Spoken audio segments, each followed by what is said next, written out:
Balvenie is a character who again spans two of our plays. He goes from James I all the way through James II. And what we know of him as a historical character is that he's a sort of lesser, by no means an insignificant, but a lesser member of the Douglas nobility, the Douglas family, who actually ends up being the Earl of Douglas. And from a noble who has a small amount of lands and influence, ends up being one of the most powerful magnates in Scotland. In James I, we see Balvenie scuttling around the edges of the royal court and attempting to grab a conversation here or a stolen word with the Queen there as a way of attempting to wield extra power, gather more land. It's a very macho world. It's a very, it's a world of warrior princes, really.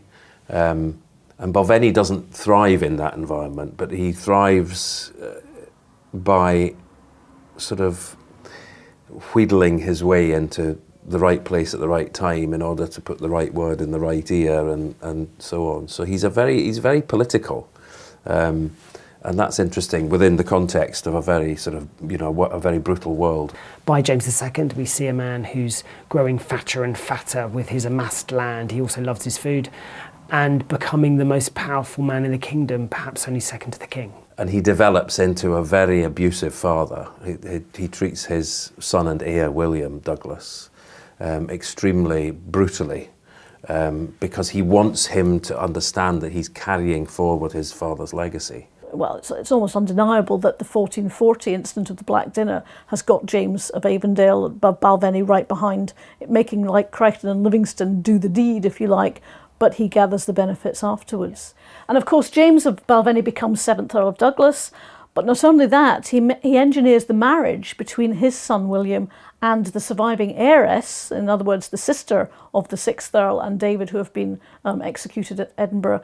And he makes sure that William manages to marry Margaret so that the unentailed Black Douglas estates still come to that family. So it's quite clear, circumstantial evidence notwithstanding, that this is a concerted effort for this branch of the family to acquire the actual head of the family earldom titles and everything that goes with them. I choose to imagine it as a character who is himself lesser and insignificant, who gets an opportunity for power and then turns into a man who goes, I can have that, and I can have that, and I can have that, and whose ambition grows and grows and grows as his own power grows, but has learned to do it not by attacking, not by coming from the front, but from manipulating things behind the scenes. It's a world where everybody is striving to outdo everybody else. And I think that with Balvenie, it's just a question of he plays to his strengths, I guess, and he's also quite fortunate. He finds himself in situations which he's able to turn to his advantage until eventually, his demise.